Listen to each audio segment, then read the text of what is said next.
Hello, this is Bill Steffen. Thanks so much for joining me today, our little weather journey for the last weekend of the month of April. Time really flying here. We want to start out with some temperature antics out there. This is kind of interesting. Read along with me. At 2 p.m. Friday, the temperature was 75 in Battle Creek, 74 in Grand Rapids, and 70 in Fremont. The wind was calm in Fremont. Now, at the very same time, look at the difference between inland and at the lakeshore. At the same time, the temperature at the Muskegon Pier was 45. That's 25 degrees different from Fremont and about 30 degrees difference from Battle Creek to the Muskegon Pier.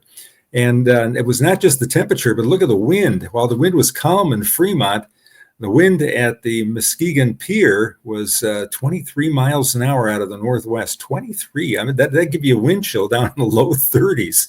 So you could be in Fremont and thinking, it's a pretty nice day, sun shining, a light wind. Let's go to the beach. And look what happens when you get there. Oh, wow. The air temperature at the pier fell from 61. Now, the wind was west off the lake, so we were still getting that lake breeze off the lake, but then the wind went northwest as a cold front came through, and the temperature dropped from 61 to 49.6 in just an hour. Also at 2 p.m., it was raining and cold in Chicago. Temperature 46 at Gary, Indiana, with a north wind at 18 miles an hour, gusting to 32 miles an hour. And they were getting moderate rain at the time. Most all of the rain was southeast and south of Kent County, especially down toward I-94. We just had a sprinkle here at my house, and that's about it. And by the way, have you noticed the dandelions have really popped over the past 3 days too? They're really coming out. Okay, now let's move on. I want to share the water temperatures. Water temperature at Mid Lake, 39.7. That was down about 1 degree from yesterday. And look at what the waves did. Waves can come up on Lake Michigan pretty quickly. And this is just what the cold front coming on through here. At 5:40 p.m. on Friday, the waves were about 3.5 feet, and by 7:40, 2 hours later, they were over 6 feet. So I want to be aware of that. Lake Michigan can be a tough animal to forecast waves like that for, depending on where you are. Reed's Lake water temperature is 53.8. That fell about 2 degrees as the winds picked up here during the afternoon. They're doing the rowing thing out there. East Grand Rapids has the doing a little bit of what we call skullduggery out there, but very interesting to watch them out there, even on the rather cool days, practicing out on Reed's Lake. Okay, let's see what's ahead here. This is kind of interesting. Severe weather threat for Monday. I think the storm chasers are going to be in Iowa. Here's what the Storm Prediction Center says. Moderate to strong instability, strong shear. That's the wind changing direction with altitude. And increasing forcing for ascent supports the potential for numerous rounds of severe thunderstorms. The wind profile supports supercells capable of all severe weather hazards, including the potential for strong tornadoes. Now, as you can see, that orange area would be like an enhanced outlook, so they're pretty sure it's going to pop out there. That would be during the afternoon. Thunderstorms, though, should weaken past midnight by the time they would move into West Michigan, but that slight risk area in the yellow does come into West Michigan. So we'll have to keep an eye on things. That is for Monday. And then for Tuesday, thunderstorms erupt again along a cold front, but you can see the storms are mostly to the east of and southeast of Grand Rapids. So it's a matter of timing here that we don't get the heavy weather here, but we're certainly keeping an eye on it that would be Monday evening, Monday night, and then again Tuesday afternoon as thunderstorms reform. But nothing over the weekend. Weekend looks pretty good. Hey, we got a couple of sponsors to thank. Take a listen to these messages. Need a fast, efficient, and affordable cleaning service? Complete Care Concierge has you covered. Serving all of West Michigan, we offer one-time, daily, weekly, and bi-weekly cleans, plus move in, move out. We also service apartment hallways and laundry rooms. Our work is guaranteed, gift cards are available, and we even clean on weekends. There's no better way to say I love you than giving a tired mom a break from dishes and laundry. Are you a busy professional? Pamper yourself by taking vacuuming and dusting off your plate. Office manager, keep your business looking and feeling its very best. Call 616-264-1397 today for a spotless space and total peace of mind. When your home needs help, you might not know where to start. Why not ask Ace? We're always here to help with Ace Handyman Services. Our talented craftsmen handle everything from drywall and carpentry to doors and kitchens. We're the neighbors you trust to get the job done right. Let's get started. Book your handyman appointment today. Ace Handyman Services, bringing helpful to your home. Ace is the place with the helpful hardware, folks.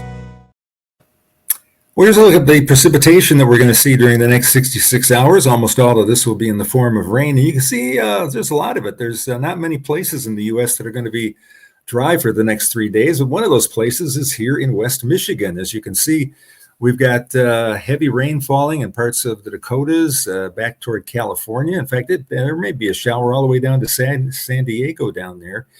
Some fairly heavy rain in the Texas Panhandle up into southern Oklahoma. And also in New England, look at the yellow that's over Maine, yellow indicating an inch and a half of rain possible there. So the West Michigan stays dry, but much of the country is going to be seeing some heavier rainfall here over the next 66 hours. In terms of snowfall, I'm going to adjust the computer here because I'm kind of off the shot here. Let me see if I can move that. That's a little bit better, I guess. All right, still snowing. And there's one little tiny dot in the Adirondack Mountains of New York. But most all of the snow is off to the west. And by the way, we've been mentioning that there are 2 ski resorts open this weekend. You can go to Mount Bohemia up in the UP, and also Boyne Mountain has one area that they have maintained the snow there. They had almost a near record snowfall this winter, so they got snow left up there. If you want to play in the snow, there's things to do up there. But you can see the snow in some of the mountains out west. Got an interesting picture to share with you here from this afternoon. I take a look at some of the webcams at the national parks, and this is Crater Lake in Oregon. This is a picture taken today, and you can see they still got lots of snow out there. They can get up to 500 inches of snow in the winter, so it really piles up. Crater Lake is the deepest lake in the United States, and the second deepest lake in all of North America, next to Great Slave Lake up in Canada, but 1,949 feet deep. And of course, because it's so deep, it has a hard time freezing over. In fact, it has not frozen over solid, Crater Lake, since the 1940s. And that's pretty typical. No rivers run in or out of the lake. Some of the snow melt comes in, and that's kind of balanced by the evaporation off the lake. But very interesting lake, usually a very deep blue color. Very interesting because it is such a deep lake, and never really warms up much during the summer either. Okay, let's move on here and see what else we've got for you. Our headlines: dry weekend expected for Saturday and Sunday. We should see mostly clear skies for Saturday, mid to late afternoon. But don't be surprised if the morning hours here are a little bit on the cloudy side yet. It will be a little bit cooler in most areas, like the inland areas. They're probably about the same at the lakeshore where it was chilly on Friday. Not impossible there could be some isolated frost Sunday morning. That would be mainly for some of the low spots off to the north of Grand Rapids, those areas like Baldwin and Clare up in Clare County, where they have sandy soil and some valleys there that tend to have late season frost, but many areas probably won't see that. Okay, let's take a look then at the forecast here for this Saturday. Becoming mostly sunny by late in the day. It could be mostly cloudy in the morning. Temperatures upper 50s in the afternoon. It will be cooler near Lake Michigan, so if you're by the lake, grab a jacket. Temperature there may only be about 49 or so during the afternoon. And look at the wind, northwest 10 to 20 miles an hour, so it's going to be a breezy day. So that 59 may not feel quite as warm as it might indicate here. And considering the mid-70s that many of us saw here on Friday, it will certainly be a cooler day. Humidity levels drop to about 50% here during the afternoon. We'll take a look at some of the temperatures across the area here for the next 3 days. We'll start out on this Saturday. Afternoon temperatures will be in the mid-50s for most of the afternoon. And again, you can see the cold temperatures out over the middle of the lake. That's pretty typical of what you'd find if you were walking out on the piers out there. It's warming up a little bit up in the UP where there's still some blue up there and temperatures in the low 40s. Some places there still with over a foot of snow on the ground. as we hit the last weekend of April. For Sunday, here's our temperatures. We get back into the yellow, which is 60s. I think 60s will be inland. If you're right by the lake shore, you can see that green color indicating high temperatures holding in the 50s there. It should be a nice day up across upper Michigan for anybody heading north. And then finally for the day on Monday, it warms up a little bit more. I think Monday we can make low to mid 70s west of Chicago, maybe up to 80 here Monday afternoon. It warms up to 60 across parts of the UP there. So another pretty nice day. So 3 days dry and really not bad back to back to back here. Taking a look at the forecast then, the details. We've got 4 partly to mostly sunny days. Keep in mind it'll become partly cloudy on this Saturday. Look for temperatures to be in the upper 50s, but cooler near the lake. Partly cloudy on Sunday, 63 degrees. We'll be back up into the low to mid 70s here Monday. Again, a bit cooler near the lake.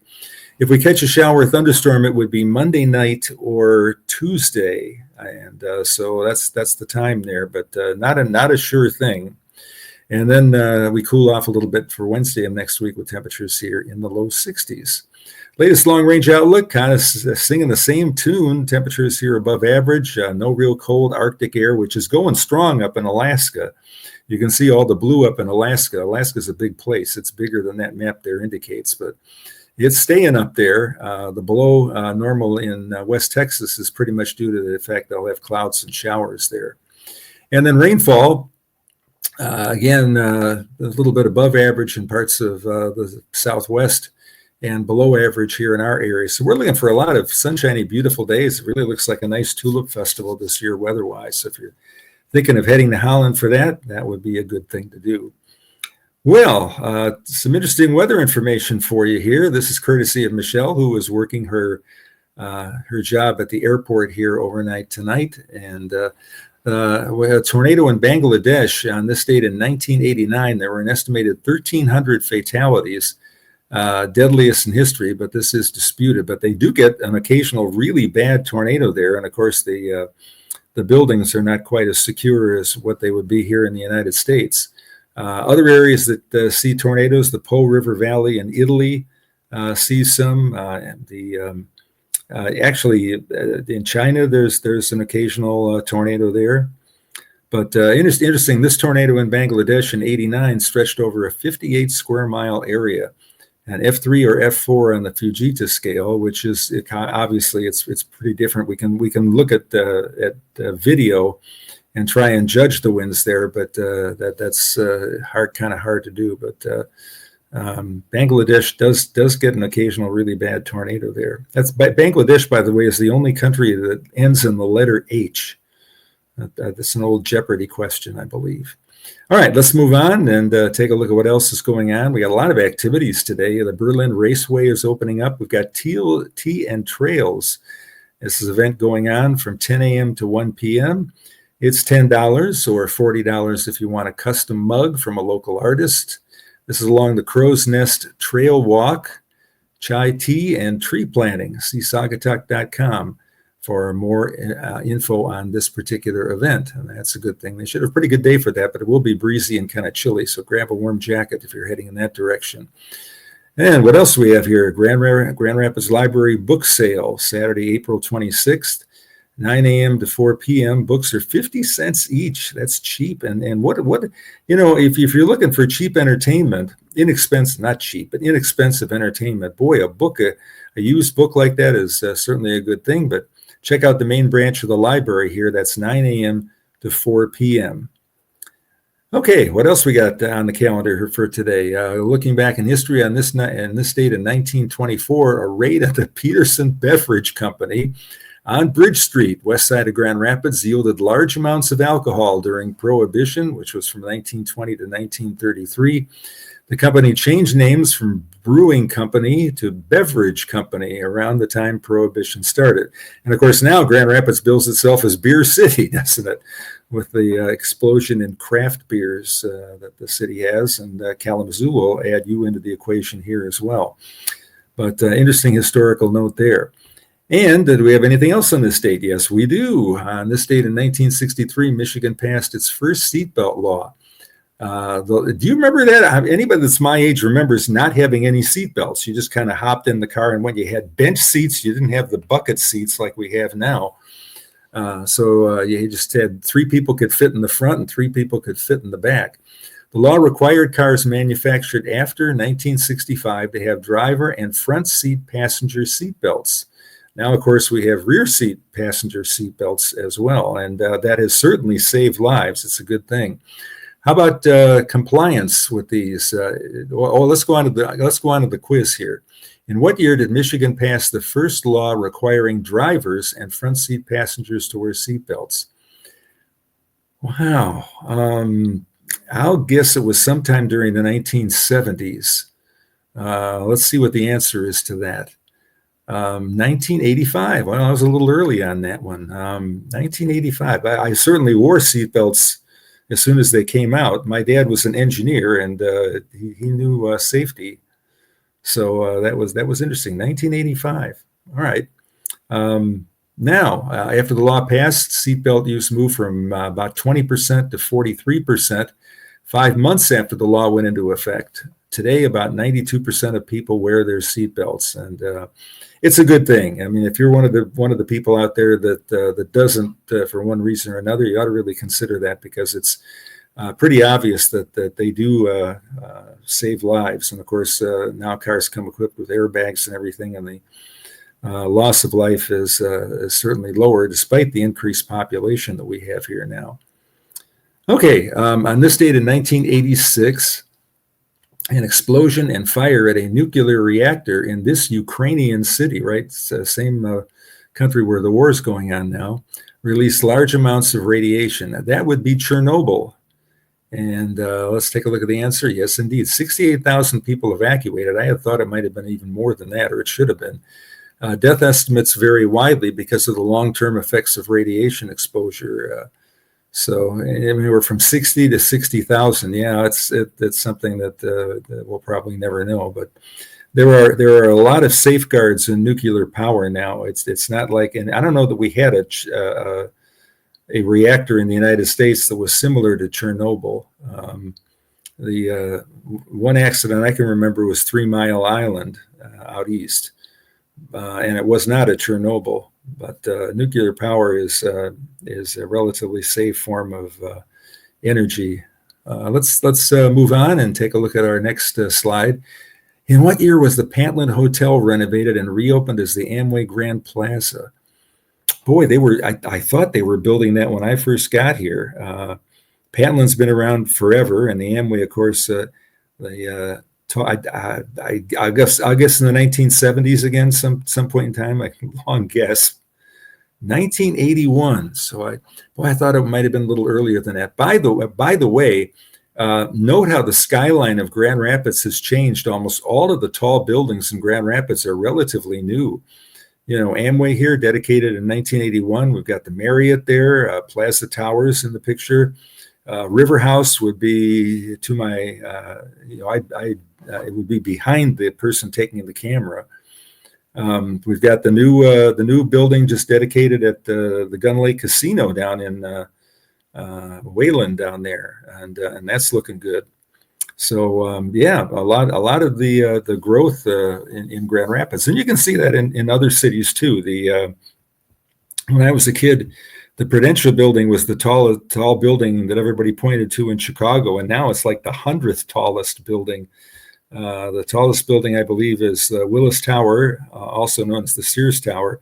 And I believe the Trump Tower in Chicago is the second tallest building in the Windy City, which is built on solid bedrock, and they can build skyscrapers there. But very interesting. Well, we'll salute the Amway Grand Plaza, really fine hotel here in Grand Rapids. What else we got? That's all we have for today. But thanks to Michelle for coming up with all those interesting slides. I hope she's having a quiet night at the airport as she goes through her routine there. We got a great weekend ahead here for us this Saturday and Sunday and Monday. All look dry and pleasant. Hope you can get outside and enjoy spring, all the blossoms, tulips coming up here. Have yourself a good one, and thanks for watching.